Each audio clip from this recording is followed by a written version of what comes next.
Tapi kalau kita yang udah kuliah mungkin ada beberapa yang online sih, soalnya kan hoja-hojanya Betul. guru-guru kita di kampus mereka juga kan puasa ya, kayak pengen maksimalin juga puasanya mereka gitu. Apalagi kan kalau hoja-hoja tuh banyak dia nanti ngisi ceramah di mana-mana gitu. Nah, alhamdulillahnya aku juga selama puasa tuh online semua kuliahnya gitu. Jadi, Alhamdulillah. nah itu Enak, Pak. alhamdulillah banget aku kan gitu di daripada teman-teman yang ke kampus, siang-siang, kuliah, perut kosong gitu. Jadi, alhamdulillah bisa lebih maksimal gitu. Tapi kembali lagi karena Nah, ini memang kita sambil studi kan di sini, jadi kita nggak bisa pungkiri itu gitu. betul. Jadi mereka istilahnya kalau mau puasa ya udah puasa, aku Iya. nggak puasa ya nggak puasa. Tapi kalau untuk orang Turki sendiri, dia toleransi gitu. Tapi karena memang banyak banget turis ya, banyak banget mahasiswa internasional di Turki. Jadi, apalagi yang dari Afrika ya, salah satunya. Teman-teman Afrika tuh banyak yang nggak puasa gitu, teman-teman. Banyak yang Tapi Kristiani. nggak semua, Mm-mm. ada kok yang beberapa ikut menghormati kita yang puasa. Kadang mau disuruh menjelasin, kadang dia bilang karena ada teman-teman yang berpuasa, kita nggak bahas makanan dulu gitu. Nah, Ya, alhamdulillah kalau dapat teman kelas yang pengertian ya, alhamdulillah. Tapi kalau kita nggak dapat yang nggak pengertian ya udah pengertian. tantangannya kembali lagi ke situ. Betul. Itu memang udah Hmm. tantangan di negeri dua benua ya Ramadannya. Salah satu Ya, vibes-nya gitulah kayaknya teman-teman nanti. Dan teman-teman seperti yang di awal tadi aku bilang, jangan jangan kaget kalau ada lihat orang tuh puasa tapi nggak sholat, atau orang sholat tapi nggak puasa kayak gitu. Karena ada juga yang sholatnya sholat maghrib aja, tapi puasa tetap puasa kayak gitu. Ada yang puasa tapi nggak sholat subuh, nggak sholat ini, nggak sholat itu. Kayak gitulah teman-teman. habis sahur, Nah, bener-bener. habis sahur langsung tidur. Bener. Jadi kan semua sholatnya bablas sampai siang. Terus bangunnya mereka kadang jam 12, Siang. kadang jam 1 Bener. gitu. Bener gitu. Gitu teman-teman kalau untuk dari mulai sahurnya. Tapi kalau untuk teraweh mungkin nih, untuk vibes terawehnya kita Ter isya, isyanya kita jam 9 malam teman-teman, jam 9 malam udah isya, sholat terawihnya setengah 10, baru nanti sampai jam 10 atau setengah 11 sudah selesai, lebih cepat karena ini kan tidak musim panas itu, masih spring. Nah tapi teman-teman ada nih uniknya, kalau terawih di Turki itu imamnya pasti Sumardi juga ngalamin, bacanya tuh satu nafas, bener kan? bisa dibilang satu ayat, Mbak, satu ayat. Bus, udah selesai. Iya, enggak maksudnya Al-Fatihahnya satu nafas. Baru nanti surah Mm-mm. pendeknya satu ayat doang, habis itu Allahu Akbar. Mm-mm. Gitu teman-teman.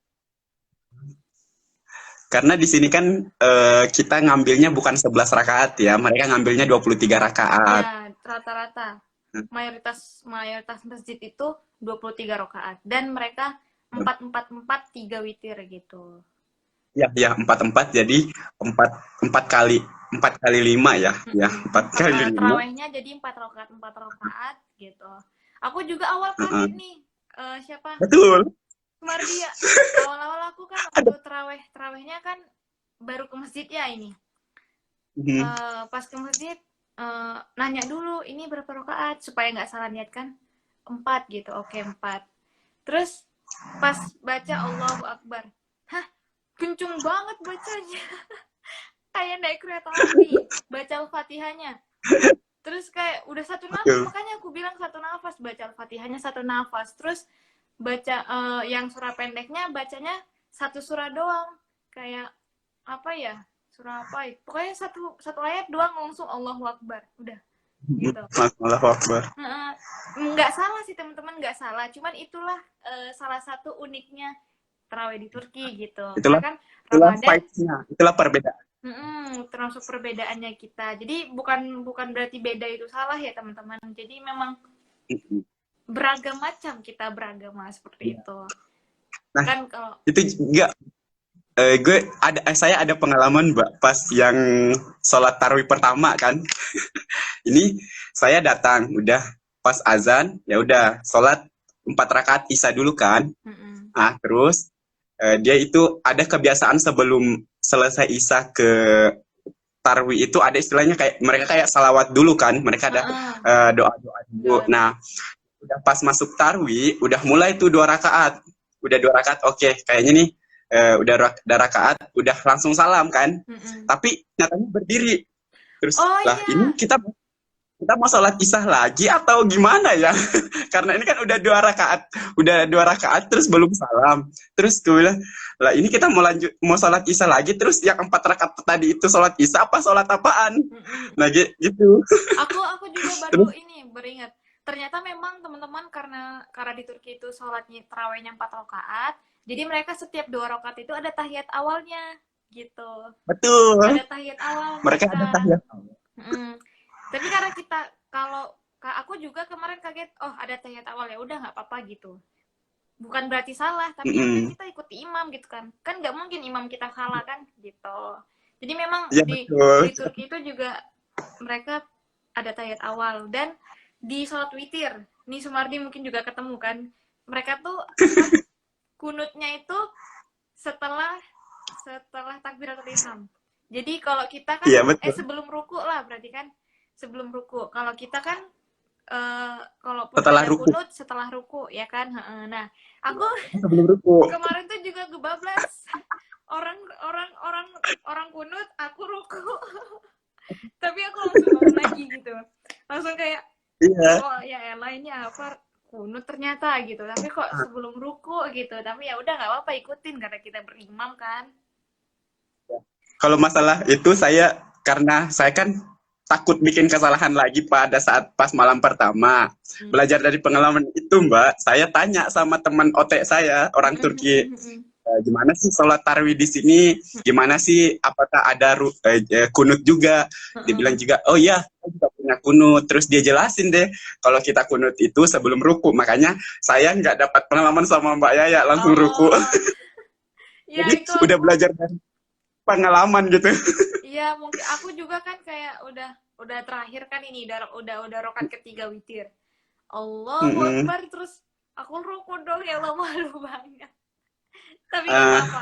Nah, ada satu lagi sih Mbak kayaknya yang nggak sama di Indo kalau sholat tarawih. Nah, biasanya kan di Indo jeda antara sholat isya dan sholat tarawih ada kayak ceramah dulu gitu. Iya, benar. Kultum gitu. Benar, di sini di Turki nggak ada, jadi selesai isya, doa, terus kayak selawat sebentar, langsung lanjut ke sholat tarawih. Mereka nggak ada khutbah atau ceramah singkat. Betul. Itu nggak ada. Itu perbedaannya.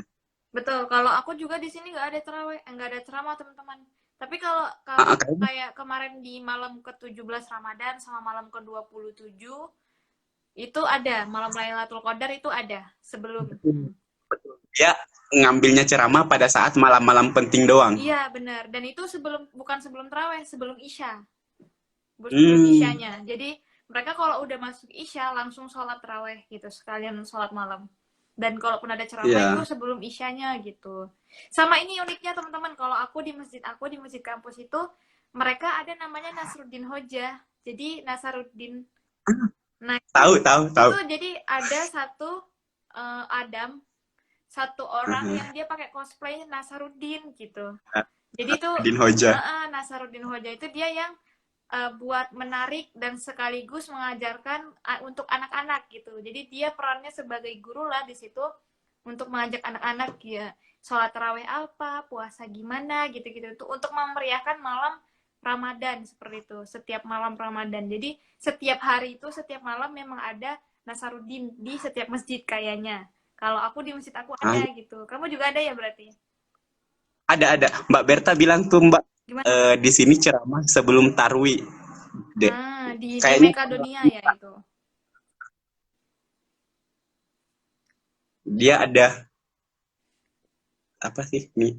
Ada tarwi ada ceramah sebelum tarwi, kayaknya di tempatnya Mbak Berta. Bagus sih Kak, sama. Kalau kita nggak ada tujuannya, di Turki. Mbak Yaya, tujuannya itu yang Nasruddin Hoca itu, mereka nggak bikin cosplay itu tujuannya apa sih Mbak? Tahu nggak? Kalau di Turki sendiri kan yang memang tokoh ataupun tokoh paling terkenal itu ya, kan kalau Nasaruddin Hoca kan terkenal dengan kecerdikan atau pinternya gitu ya, kepintarannya gitu. kecerdikannya, kecerdasannya, sehingga dia dijadikan